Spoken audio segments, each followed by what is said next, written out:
Amados irmãos, vamos ouvir a pregação da palavra do Senhor. Continuamos na primeira epístola do apóstolo João.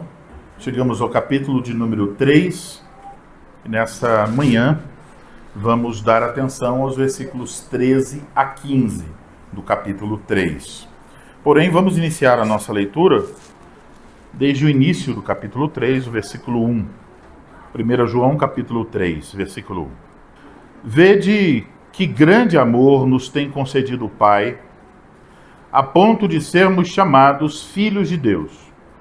E de fato, somos filhos de Deus. Por essa razão o mundo não nos conhece, porquanto não o conheceu a Ele mesmo. Amados, agora somos filhos de Deus e ainda não se manifestou o que haveremos de ser. Sabemos que quando Ele se manifestar, seremos semelhantes a Ele, porque haveremos de vê-lo como Ele é. E assim mesmo se purifica todo que nele tem esta esperança, assim como Ele é puro. Todo aquele que pratica o pecado também transgride a lei, porque o pecado é a transgressão da lei. Sabei também que Ele se manifestou para tirar os pecados e nele não existe pecado. Todo aquele que permanece nele não vive pecando. Todo aquele que vive pecando não viu nem o conheceu. Filhinhos, não vos deixeis enganar por ninguém. Aquele que pratica a justiça é justo assim como ele é justo. Aquele que pratica o pecado procede do diabo, porque o diabo vive pecando desde o princípio.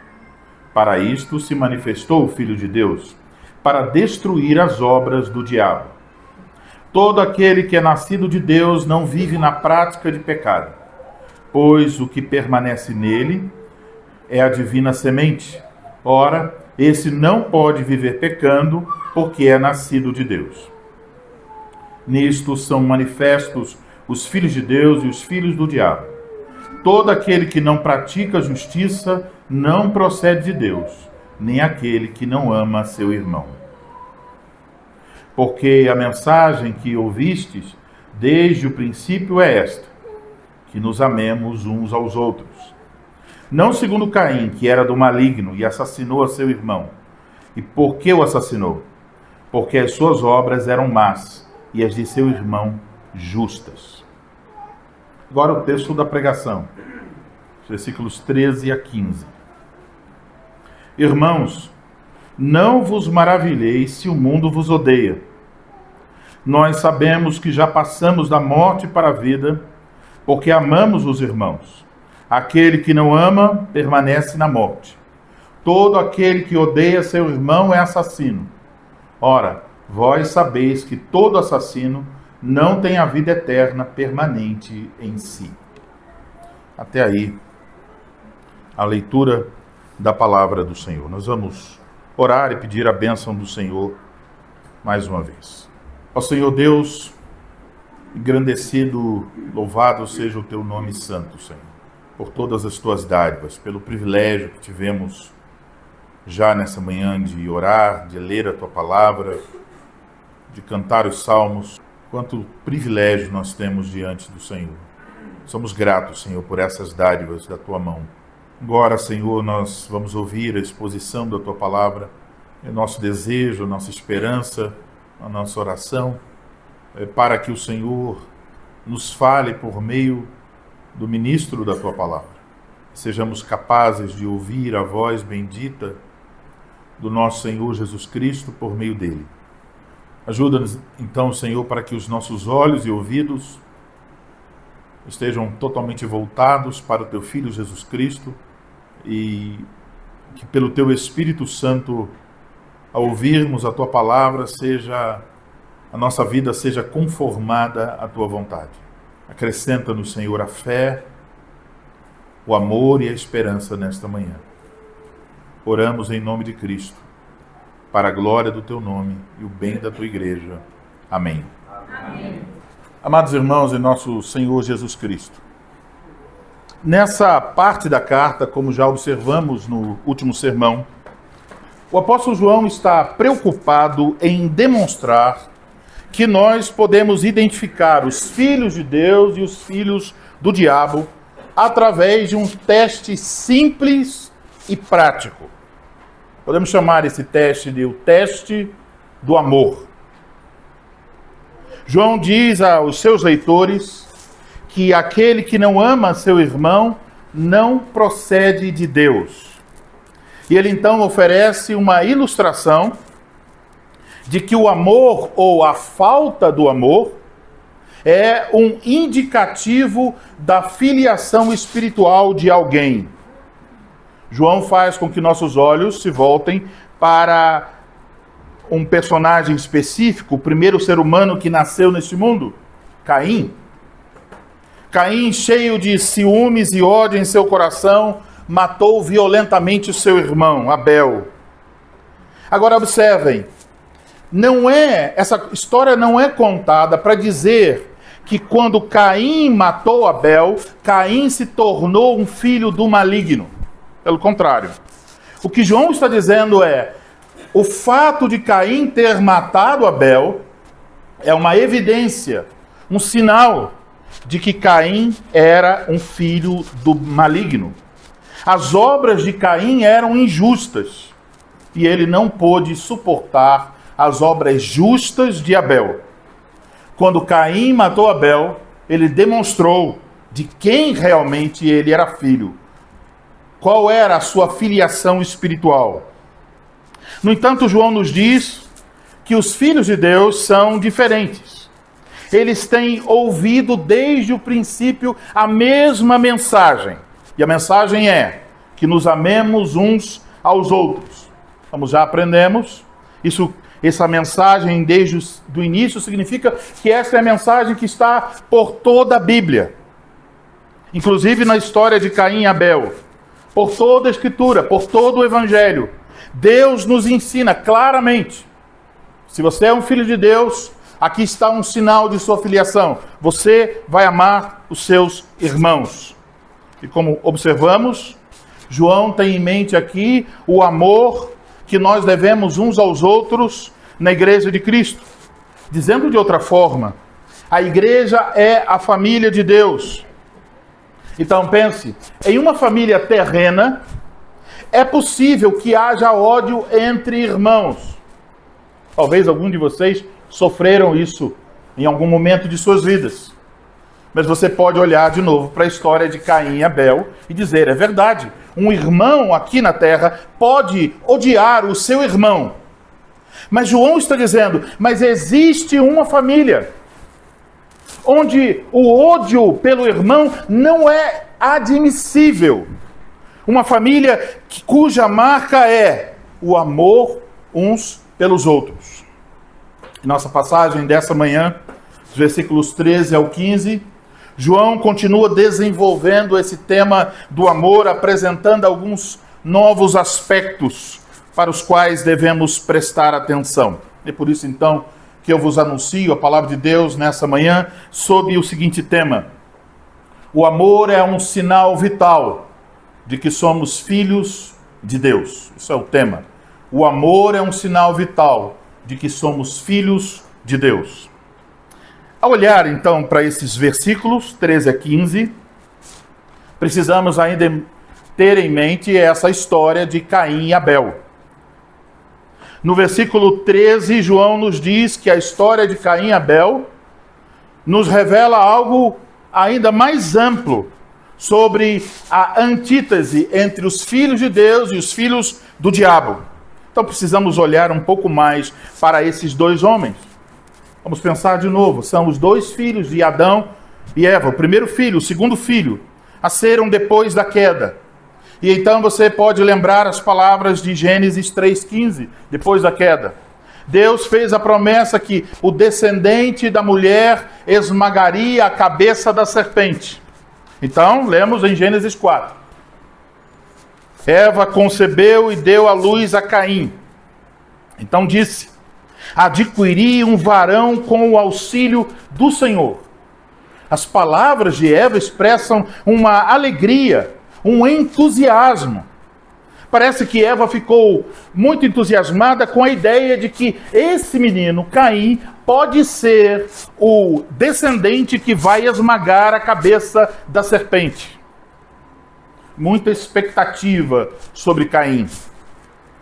Mas quando você lê sobre o relato do nascimento de Abel, não diz nada sobre o significado do seu nome, diz apenas: depois deu à luz Abel, seu irmão.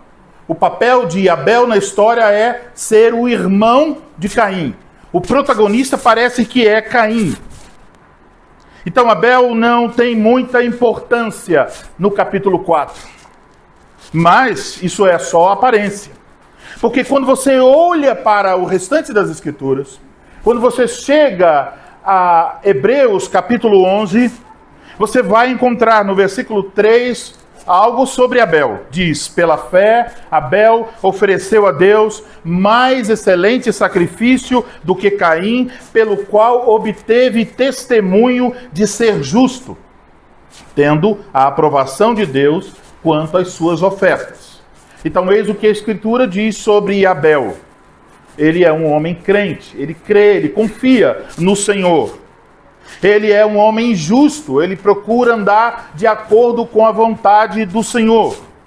Então ele ofereceu um sacrifício e Deus aceitou seu sacrifício. Por outro lado, temos Caim. Eis o que o Espírito Santo diz a respeito dele, aqui mesmo na carta de João. Era do maligno e assassinou seu irmão. E por que o assassinou? Porque as suas obras eram más e a de seu irmão justas. Observe isso. Não é só que as obras de Caim são más. Essa não é a única razão para assassinato aqui. Ele assassinou seu irmão, não só porque ele é um homem mau, mas porque como um homem mau, ele odeia aquele homem que está andando na justiça, porque as obras do seu irmão eram justas. Com isso em mente, observamos no versículo 13, que João então vai se dirigir aos seus leitores, chamando-os de irmãos. Isso é uma forma afetuosa e coloca João nessa relação íntima com seus leitores. É a primeira vez e única vez que João usa essa palavra aqui na carta para falar com os seus leitores. Geralmente ele chama de amados, filhinhos. Mas aqui ele diz irmãos, porque ele está querendo dizer, ele e os leitores fazem parte da mesma família, como irmãos. João então diz aos seus irmãos, veja aí no versículo 13, não vos maravilheis se o mundo vos odeia. A história de Caim ilustra esta afirmação. O que João quer mostrar é, existem duas sementes espirituais. Há apenas dois tipos de pessoas nesse mundo. Os filhos de Deus e os filhos do diabo. E o que a história de Caim e Abel nos mostra é que os filhos do maligno odeiam os filhos de Deus. Odeiam. João se refere aos filhos do diabo aqui usando a palavra mundo. Essa palavra, assim como lá no capítulo 2, versículo 15, se refere ao mundo descrente, às pessoas que se opõem ao governo de Deus e que estão sob o poder do maligno. É importante observar que a cláusula condicional, se o mundo vos odeia, no texto grego ela apresenta essa hostilidade não como uma ameaça provável ou previsível, mas pelo contrário. A cláusula aqui é usada para dizer que isso é uma realidade presente, uma realidade que deve ser esperada. Se você é um filho de Deus, você pode esperar. É isso que vai acontecer. Os filhos de diabo vão demonstrar hostilidade e ódio contra você. Essa associação aqui entre o mandamento de amar, irmãos, amem uns aos outros, e ao mesmo tempo dizendo, olha, mas não se assustem que o mundo vai odiar vocês. esse tipo de associação, o amor dentro da família, o ódio fora da família, foi feita, em primeiro lugar, pelo próprio Senhor Jesus Cristo. Então João está trazendo o ensino de Jesus para esta carta. Lá no capítulo 15 do Evangelho, escrito pelo apóstolo João, nos versículos 17 e 19, encontramos as seguintes palavras do Senhor Jesus Cristo. Isto vos mando, que vos ameis uns aos outros. Aqui está o mandamento. Mas veja o que diz em seguida. Se o mundo vos odeia, sabei que primeiro do que a vós outros, me odiou a mim. Se vós fosseis do mundo, o mundo amaria o que era seu. Como todavia não sois do mundo, pelo contrário, dele vos escolhi, por isso o mundo vos odeia. Aqui está a questão. Se você nasceu de novo, se pela graça de Deus seus pecados foram perdoados, se você se tornou um filho de Deus, e por isso mesmo agora você está procurando amar os seus irmãos e viver e praticar a justiça, eis como o mundo reagirá a tudo isso. O mundo vai odiar você. O mundo odeia a Jesus Cristo. Às vezes ouvimos pessoas dizerem, olha, quando em épocas de política, talvez agora, nesse ano, nesses próximos meses, muitas igrejas colocarão em seus púlpitos políticos que aparecem para conseguir o voto dos membros da igreja. E os pastores dirão, olha, nós temos aqui o fulano de tal, um político, ele é amigo do evangelho. Você percebe como isso é uma mentira? Se esse homem não está em Cristo Jesus, o que ele é? Ele é um filho do diabo. Ele odeia Jesus. E aquele homem que vai receber a honra na igreja, odeia a igreja. Vocês percebem como essas coisas muitas vezes são esquecidas? Não há um meio termo. Não há um amigo do evangelho que não esteja em Cristo. Quem está fora de Cristo é inimigo do evangelho, inimigo da igreja, inimigo de Jesus. Então, o mundo odeia Jesus. O mundo odeia aqueles que se identificam com Jesus, que seguem os passos de Jesus. Então o ódio continua sendo a reação do mundo em relação aos filhos de Deus. E isso começou quando? Caim e Abel. E vai permanecer até a segunda vinda do Senhor Jesus Cristo.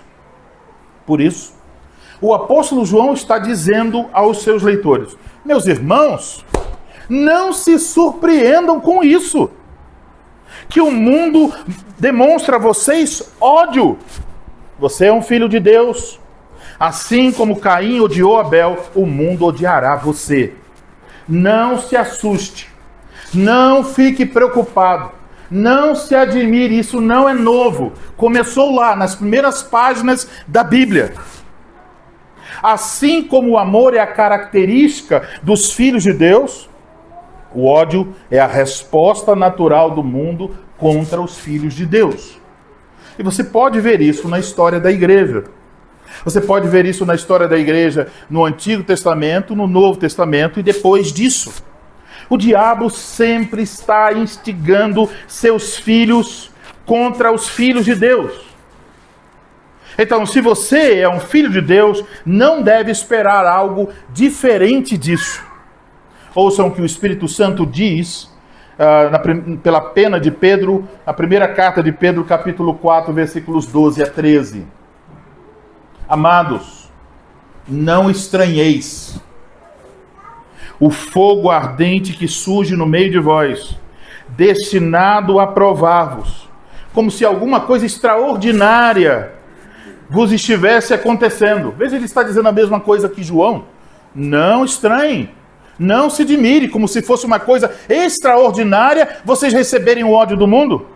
Pelo contrário, alegrai-vos na medida em que sois coparticipantes do sofrimento de Cristo, para que também, na revelação de sua glória, vos alegreis exultando.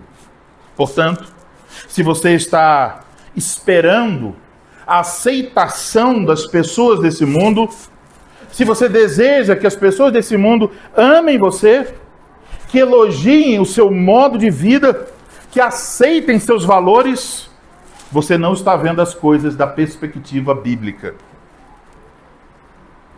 Para receber o amor do mundo, você precisa amar o mundo. É isso. Para receber o amor do mundo, você precisa amar o mundo. Se você ama a Cristo, se você está imitando a Cristo, praticando a justiça e o amor, o mundo vai lhe odiar. Então, se em algum momento você sentir o abraço caloroso do mundo, talvez seja porque você também tem abraçado calorosamente o mundo. O versículo 13 serve não só como encorajamento para que enfrentemos a hostilidade e até a perseguição do mundo, mas também é uma advertência para que nós não estejamos interessados, preocupados e correndo atrás da aprovação do mundo. Há pessoas que imaginam que o problema das pessoas que não seguem a Jesus é apenas uma questão de convencimento. Uma palavra muito usada nesse contexto é a palavra relevância. Você já deve ter ouvido. Olha, a igreja precisa ser mais relevante para alcançar as pessoas no mundo. Como é que vocês, cantando esses salmos, vão alcançar os jovens? Pessoas podem dizer isso. Como é que vocês, com essas roupas, esse modo de vida, não têm luzes coloridas aí? Como vocês vão alcançar as pessoas? Então elas têm uma ideia de que é preciso adequar-se para atrair as pessoas para Jesus, a fim de convencê-las. É um problema de convencimento. Mas, biblicamente falando, não é. Não é meramente um problema de ignorância ou relevância. Qual é o problema? Se você olha para a carta de João e pergunta, João, qual é o problema? João dirá, é um problema de filiação. Essas pessoas não amam a Cristo, não querem o Evangelho, porque elas são filhas do diabo. E só há uma maneira de saírem deste reino para o reino do Filho amado de Deus, pela obra graciosa do Espírito Santo. Se pensamos nisso, imagine quanto seria ridículo dizer, ei Abel, você precisa ser um pouco mais relevante para Caim. Não é ridículo? A igreja tentando ser relevante para os filhos do diabo? É confiar na força humana. Mas a mensagem é, não por força nem por violência, mas pelo meu espírito, diz o Senhor dos Exércitos. Então só há uma maneira da igreja ser aceita e desejada pelo mundo. Pelo menos por uma parte do mundo. É a igreja abandonando a cruz de Cristo, deixando de lado o Cristo da cruz, abraçando o Cristo da cultura e abraçando os preceitos do mundo. E é exatamente isso que muitas pessoas que se dizem crentes e evangélicas têm feito em nome da relevância. Eles vão seguindo um caminho em que cada dia ficam mais longe do Evangelho, mais perto do mundo. Agora, por outro lado, se o mundo nos odeia, isso é uma notícia boa. Isso traz segurança. Porque se o mundo nos odeia, quando estamos praticando a justiça e o amor, podemos dizer, estamos pela graça de Deus no caminho certo. Portanto, amados irmãos, não cedam ao desejo de aceitação. Talvez eu precise mencionar o fato da cultura moderna ter desenvolvido tecnologia e termos as redes sociais é uma grande armadilha para isso tudo. Há pessoas preocupadas com os números de curtidas, se o dedinho está para cima ou para baixo.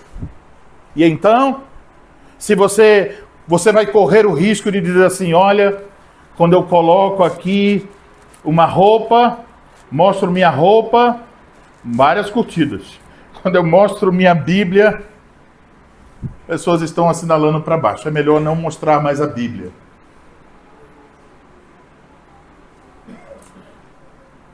Não diminua a força do seu testemunho para ser aceito. Não se admire se sofrer hostilidade e perseguição. O mundo odeia a Cristo e odiará aqueles que o seguem. Agora, para que não pensemos que este assunto é um assunto secundário, o apóstolo João nos diz que é um assunto de vida ou morte. Veja o versículo 14. Nós sabemos que já passamos da morte para a vida, porque amamos os irmãos. Aquele que não ama, permanece na morte. No texto grego há uma ênfase no nós sabemos. No início do versículo. O que João quer com essa ênfase é demonstrar, estabelecer o contraste entre os filhos de Deus e os filhos do diabo. A vida dos filhos do diabo é caracterizada pelo ódio. A vida dos filhos de Deus é caracterizada pelo amor. João está dizendo, vocês sabem sim, sabem. O que, João? Que nós já passamos da morte para a vida. Aqui está, irmãos, um conhecimento precioso e bendito. Sabemos que passamos da morte para a vida. Esse conhecimento é um conhecimento bendito, porque esse conhecimento é um sinal de que nascemos de novo. É um sinal de que temos bebido das fontes da graça.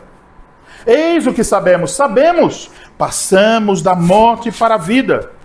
Isto é, pela graça de Deus, aconteceu uma movimentação espiritual em nossa vida. Saímos de uma esfera espiritual para outra esfera espiritual. Passamos da esfera da morte para a esfera da vida. O tempo desse verbo passar aqui quer indicar que esse passar é uma realidade permanente, duradoura. Temos vida em Cristo. Já passamos, já temos, e é certo isso. A transferência já ocorreu e é permanente. Isso também ecoa as palavras de Jesus no Evangelho segundo João, capítulo 5, versículo 24. Veja o que diz. Em verdade, vos digo, quem ouve a minha palavra e crê naquele que me enviou, tem a vida eterna. Não entra em juízo, mas passou da morte para a vida. Então aqui está o quadro a respeito da salvação. Estávamos mortos em nossos delitos e pecados. Mas então a graça de Deus veio ao nosso encontro. E em Cristo Jesus recebemos uma nova vida. Saímos da morte e passamos para a vida.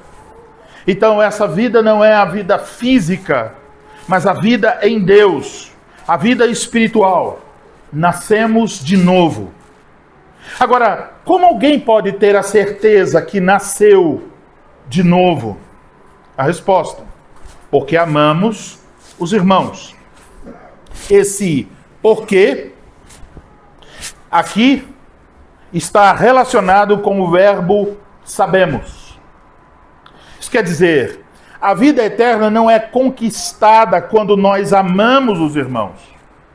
Em vez disso, João está dizendo, amar os irmãos é uma evidência, um sinal de que alguém fez esse movimento da morte para a vida.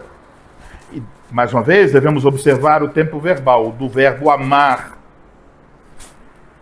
Indica um amor contínuo.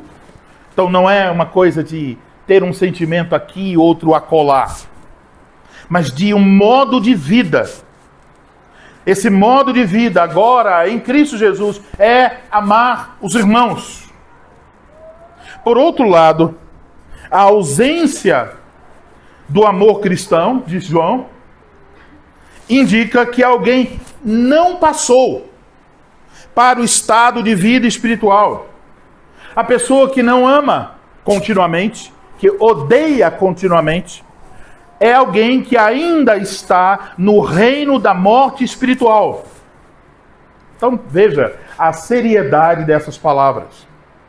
Se alguém não ama seu irmão, isso é um indicativo de que tal pessoa não nasceu de novo, ainda não se tornou um filho de Deus, ainda permanece morto em seus pecados, ainda permanece como um filho do maligno. Amados irmãos, isso revela que esse assunto não é trivial ou periférico. E que amar os irmãos não é opcional. Observe, não há meio termo. João coloca o assunto em termos de vida ou morte. Você ama? Sinal de que você tem vida. Você não ama? Sinal de que você está morto. Então, crianças, vocês já devem ter observado as ambulâncias por aí, o SAMU. Ali estão os paramédicos. Vocês sabem, crianças, que quando acontece um acidente e lá chegam os paramédicos, uma das primeiras coisas que eles vão procurar é saber qual o estado da pessoa. Então imagine, crianças, se eles chegam até uma pessoa que sofreu um acidente e a pessoa está de pé, respirando, andando, falando. Será que eles precisam ainda fazer algum teste para ver se essa pessoa está viva ou morta? Não. Os sinais são claros. A pessoa pode até estar com algum problema, tontura, alguma coisa assim, mas ela está viva. Os sinais atestam que ela está viva. Agora, se a pessoa estiver desmaiada, inconsciente, olhando de longe, você não sabe se está vivo ou morto. Então os paramédicos vão até lá, a essa pessoa inconsciente, e pelo que eles vão procurar, vocês sabem a expressão? Sinais vitais. Vitais vem de vida. Quais os sinais de que essa pessoa está viva? Eles vão observar a temperatura, a frequência respiratória, a frequência cardíaca, a frequência arterial. E por esses meios, esses sinais vitais, o paramédico poderá dizer, olha, está inconsciente, mas está vivo. Mas imagine, criança, se o paramédico chega e toca a pessoa e diz, o corpo está um pouco frio. Não tem respiração. Ele vê a pressão cardíaca, frequência cardíaca, coloca lá o instrumento, não ouve. Olha a pressão arterial, não encontra. Então, é provável que o paramédico dirá, essa pessoa já está morta. Pois bem, meus irmãos, qual é o sinal vital da vida cristã? O sinal de que você nasceu de novo. O sinal de que você tem vida eterna. O sinal de que você realmente está em Cristo Jesus. Que sinal é esse? Por acaso seria a moralidade? Seria o fato de que você é capaz de seguir certas regras religiosas? Ou que você consegue ir ao culto aos domingos? Que você canta? Ou faz outra coisa? Que você é fiel em suas contribuições financeiras? Ou melhor ainda, que você tem um grande conhecimento teológico? Esses são os sinais? Não. O sinal vital da vida cristã é muito simples. O amor pelos irmãos em Cristo. A grande pergunta que surge é, você ama, de fato, seus irmãos? Agora, Continuando essa ideia, devemos olhar para o versículo 15. Todo aquele que odeia seu irmão é assassino. Ora, vós sabeis que todo assassino não tem a vida eterna permanente em si. Mais uma vez, aqui a ideia de odiar é algo que indica algo contínuo, um ódio contínuo. E mais uma vez, não encontramos exceções. Todo aquele que não ama seu irmão é assassino. Todo ele, todo aquele. Talvez alguém fique surpreso ao ouvir as palavras que aqui temos. Mas, mais uma vez, João está apenas repetindo o ensino de Cristo. Em cada um dos versículos ele está tirando algo que Jesus disse e ele registrou no seu evangelho. Agora aqui ele cita uma passagem de Mateus. Em Mateus capítulo 5, versículo 22 e 23, no chamado Sermão do Monte, Jesus disse: ouvistes que foi dito aos antigos, não matarás. Quem matar estará sujeito a julgamento. Eu, porém, vos digo que todo aquele que sem motivo se irá contra seu irmão estará sujeito a julgamento. E quem proferir um insulto a seu irmão estará sujeito a julgamento do tribunal. E quem lhe chamar tolo estará sujeito ao inferno de fogo. Jesus, no Sermão do Monte, e João, aqui no versículo 15, nos ensinam que não é o derramamento de sangue que torna a pessoa um assassina, mas o que está no coração. A natureza destrutiva do ódio é, diz João, equivalente ao próprio ato de tirar a vida de alguém. Então, o que é o ódio? Você pode usar muitas palavras para falar de seus sentimentos em determinadas ocasiões. Pode usar de eufemismos, diminuindo o peso das palavras. Mas aqui está o Espírito Santo, por meio das palavras de João, e o próprio Cristo nos falando em Mateus 5. O ódio é o desejo de se livrar de alguém. Se você tem coragem para fazer isso, você é um assassino. E se você não tem coragem para fazer isso, mas apenas deseja, você é um assassino. O propósito desse versículo 15 aqui é aumentar a força do que foi dito no versículo 14. Isto é, todo aquele que não ama permanece na morte. A pessoa que não ama é, aos olhos de Deus, um assassino. Está consumido por dentro com desejos de morte. Está vivendo na esfera da morte. Alguém que vive com ódio, com raiva, com rancor, com ira. João diz, é um assassino. Não tem permanente em si a vida eterna. Não é condizente com a vida que recebemos de Cristo. E veja, irmãos, no versículo 14, João falou sobre não amar. No versículo 15, ele fala sobre odiar. É a mesma coisa. Não amar não coloca você no meio termo. Diz, eu não odeio, mas eu também não amo. Da perspectiva bíblica, isso não existe.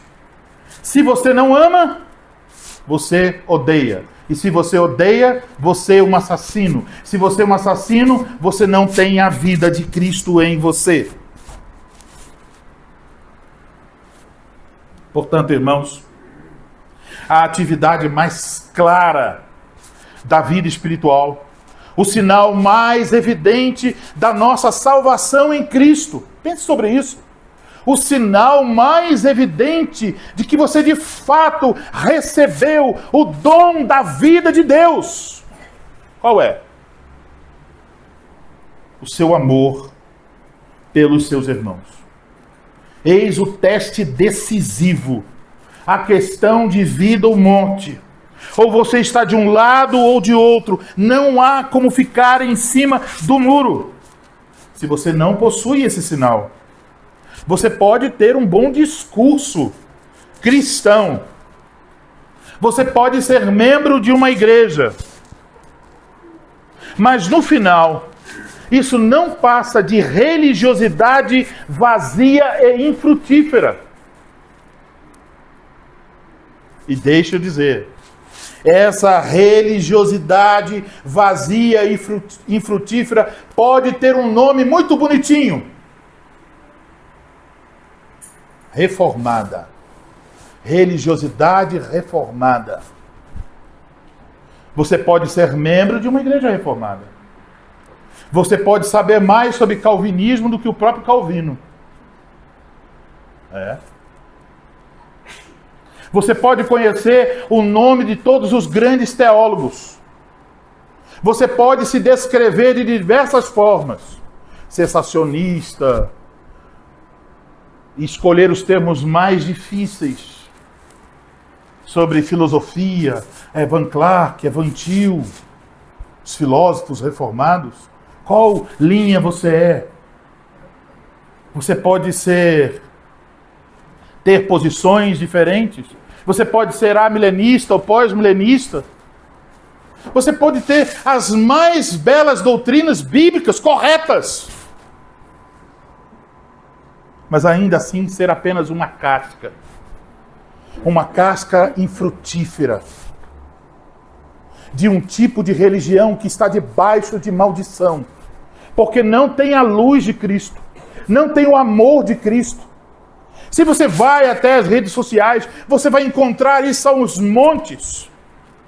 Pessoas que estão lá dizendo, eu sou o verdadeiro reformado, o guardião da doutrina reformada. Mas tudo que eles fazem é demonstrar a hostilidade, a falta de amor, a falta de paciência. Não conseguimos enxergar o fruto do Espírito Santo. Em nome de uma ortodoxia. Porque é fácil ler livros e proclamar-se alguma coisa na internet. O difícil é você sair da sua casa, deixar seus afazeres para socorrer um irmão que pediu ajuda. O difícil é você perdoar uma pessoa, 1, 2, 3, 70 vezes 7 por causa de Cristo.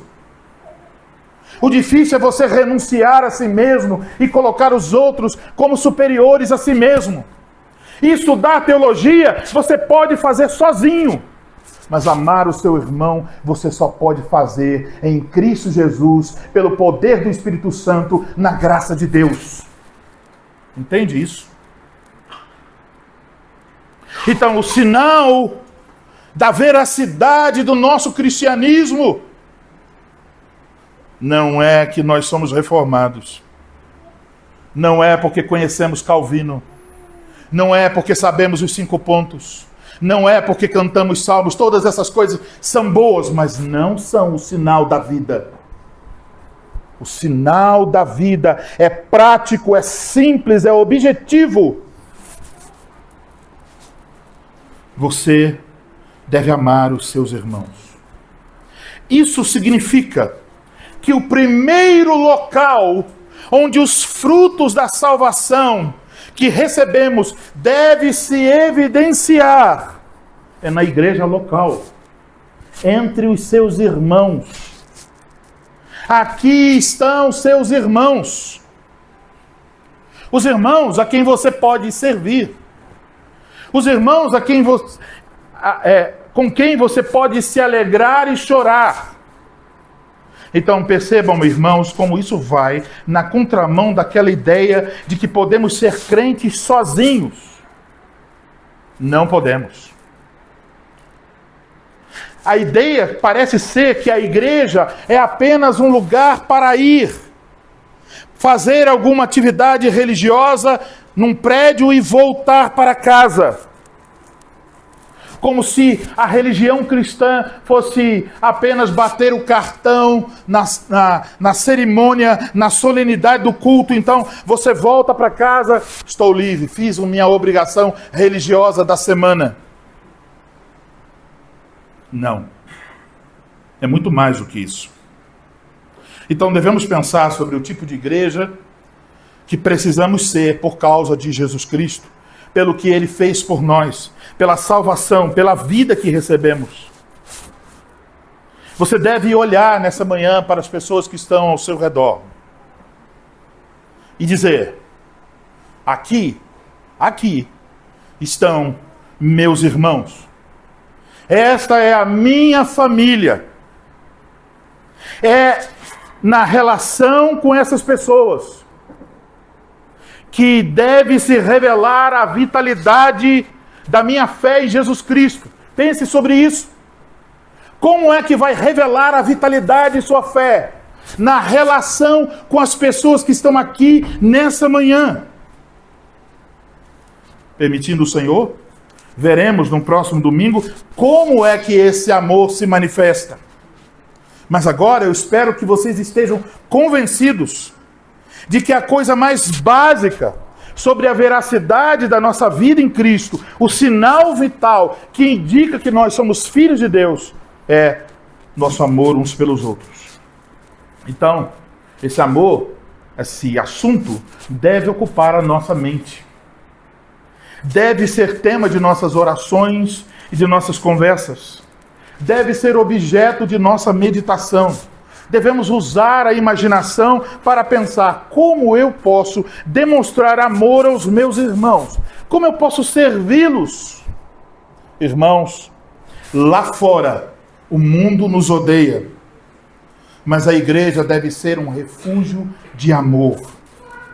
É esse tipo de igreja que nós devemos nos tornar. Devemos continuar nos preocupando com a ordem do culto, com a fidelidade na doutrina e com todas as coisas boas que são da nossa tradição reformada. Mas se nós esquecermos o amor, isso tudo se tornará em nada. E você sabe o que eu quero dizer? Basta olhar 1 Coríntios 13. Sem isso seremos como chuva sem água, como árvores sem frutos. Que o Senhor nos conceda evidenciar de forma cada vez mais clara o amor uns pelos outros. E que isso seja, diante do mundo, um testemunho claro da graça de Deus operando em nós. Amém. Amém.